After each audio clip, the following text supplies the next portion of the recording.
People think it's going to be usual match day conditions during the period of the Olympic and Paralympic Games. It's not the case. There's no parking at any venue because this is the first public transport games. So if you're coming to the Olympic football, park and walk, park and ride, it's the best option for you. It's easy, it's close by. And Gary Neville's here today to show us how easy it is to use. Tournaments like this should be all about the fan experience and making sure that they're actually going into the stadium in a good manner. And so I think anything that we can do to promote to the fans, to get them to understand that it will not be a normal fan parking and travel experience, and make sure that they go onto the website to have a look is good. There's park and walk sites, there's park and ride sites, there's directly managed coach services, which are, you know, an express service of coaches running from all over the UK to certain Olympic venues. Obviously cycling, walking, using existing public transport, there's loads of ways to get to your event.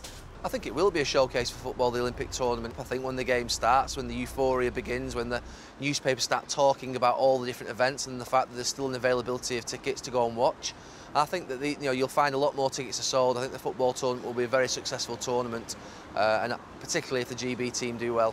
When you look at the history of the competition for GB in terms of an Olympic team, there hasn't been one since 1960.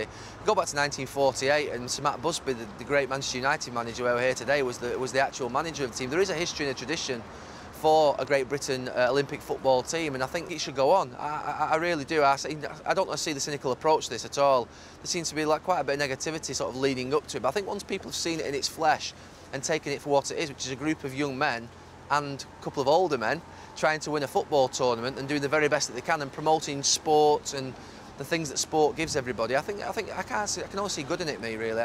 You must go on getaheadofthegames.com. You must prepare early, buy your tickets early, prepare your transport early, and don't assume that you're just going to be okay and turn up and go in your normal car park.